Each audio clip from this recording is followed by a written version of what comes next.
Luigi's Mansion 3 walkthrough, so now we are heading to floor 2, which we've technically been on before.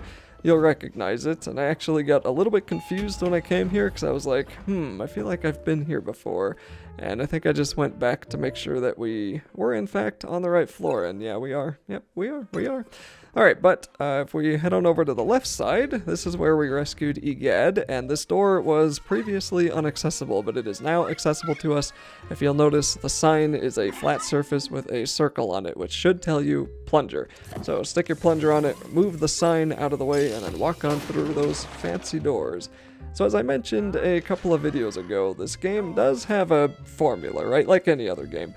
You finish the level, defeat the boss, get the button, go on to the next level. But they are going to mix it up a little bit, and this level is the first time they're going to be letting you know that, hey man, we're not going to be following the exact same, floor puzzle boss button every single time, and you'll see more what I mean by that as we get a little bit further inside. So when we walk all the way down this hallway, we're going to run into this dining area. I guess it's probably just a really fancy restaurant.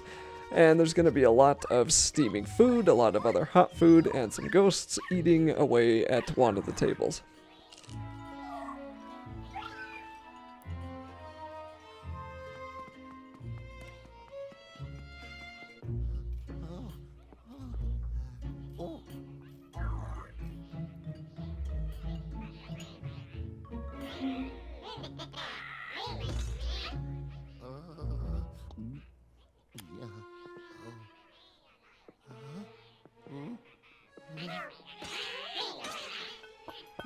No.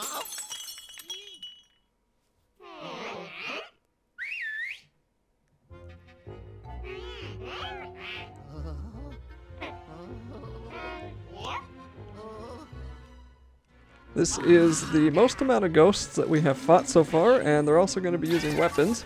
This time it's just food though. And I almost got a really good hold on a bunch of ghosts right there. That'd have been really cool, but then I got whacked by the pie.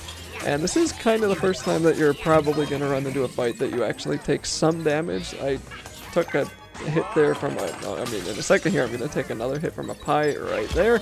And it's just kind of difficult sometimes when you have the environment to deal with, so I was stuck on the stupid tablecloth there instead of the ghost that I was aiming for. And then sometimes you'll just have a bunch of ghosts that are doing a ton of different things, and it can be hard to keep track, but for the most part, the ghosts really seem to leave you alone while you're busy. So as I mentioned before, this game did have an opportunity to be difficult, but for the most part it's pretty not that difficult. You can easily get away with taking out all of these ghosts one by one, which is pretty much what I ended up doing. And I did try to take them out in more than one try each ghost, but either way, that room is clear, and now we're going to walk into the boss room, actually.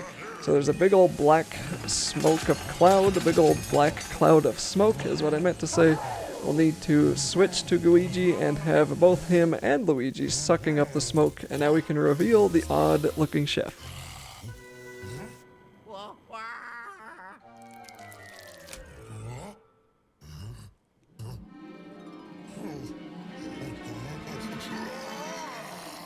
So he gets pretty angry at us. I'm not really sure why. We cleaned up his kitchen for him.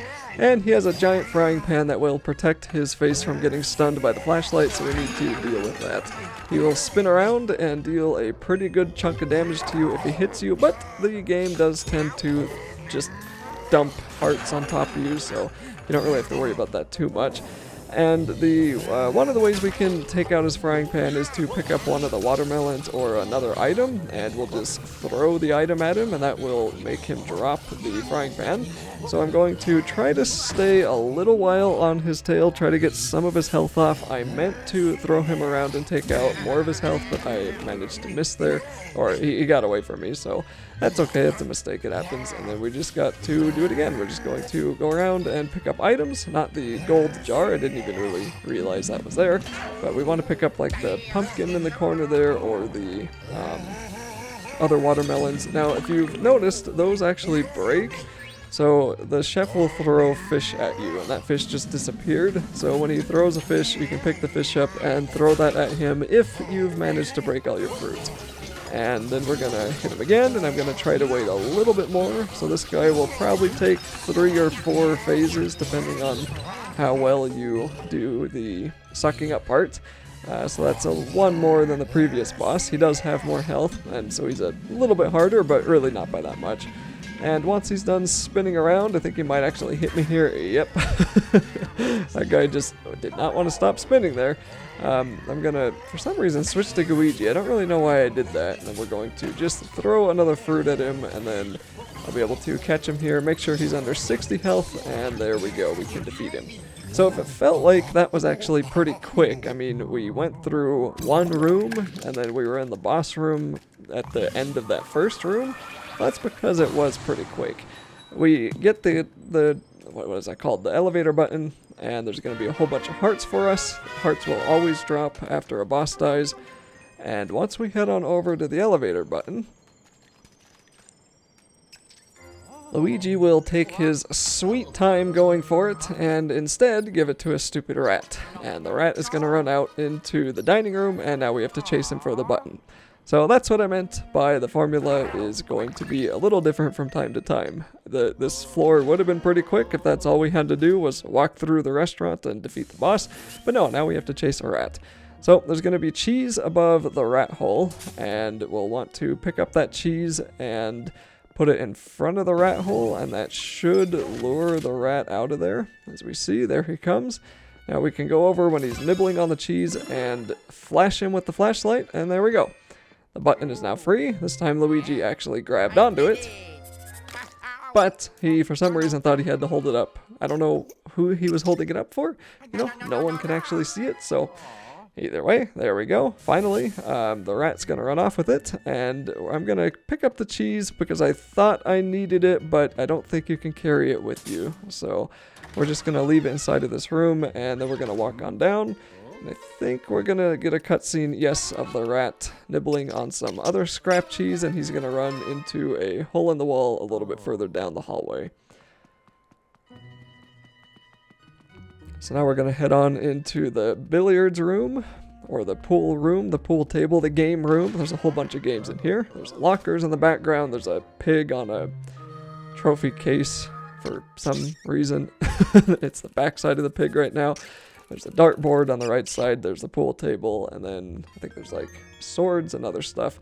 So this is a pretty cool room, kind of has some fun puzzles to it. And there's going to be some ghosts chucking around the pool balls.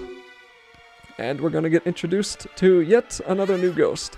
So the ghost variety in Luigi's Mansion 3, I would say, is pretty good, but I always kind of wish that they would just double the types of ghosts that are in these newer games, because there's still only like 5 or 6 types of ghosts, so we're getting near the end for how many ghosts there are. And these skinny little thin ones, they specialize in hiding and throwing things at you. So if you ever can't find one, all you really have to do is sit still and wait for the ghost to show itself, or sometimes you do just have to go around and randomly activate objects until he pops out. So he was in that pool hole in the top left, and they only have 100 health, so they should be easy to kill in one try. And there were only 2 that time, so that's all we had to do. So now we have to find the rat. He's behind these lockers, and we can throw a plunger on there and pull it off, and do that for each one.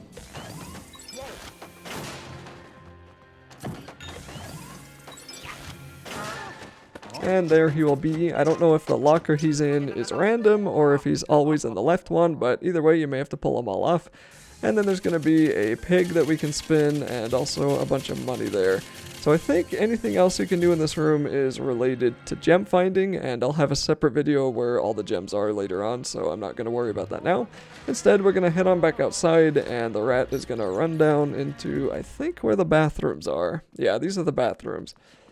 So let's see, he's going to run into the middle hole. So we're going to go into probably the women's restroom. Women's restroom is always the closer one. And the door will be closed. So we're going to head on to the right side and go into the men's room. I'll presume it's the men's because it's further away. And there's a painting that we can get some money out of if we wish. So here's the room. I'm just going to throw the plunger on the doors, but we want to actually throw it on the vent here on the left side, and then we're going to open up Luigi, or we're going to release Luigi and stick him inside of the vent.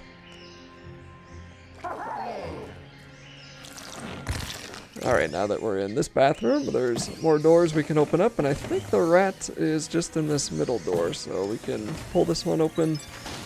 And there he is, a whole bunch of other rats around the toilet. And they're going to be all around us now, so just one flash of the flashlight is all it's going to take. The other rats will turn into money, that one will die, and finally give us the button, and hopefully this time we actually keep a hold of it. So once we come on over back to Luigi, he'll pick it up. Yeah, it'll be a little disgusting, but you did let go of it, Luigi. And there we go, he will not learn any lessons from last time. And we finally have the button in our hands. So we're just going to head on back to the elevator, and I'll see you in the next video.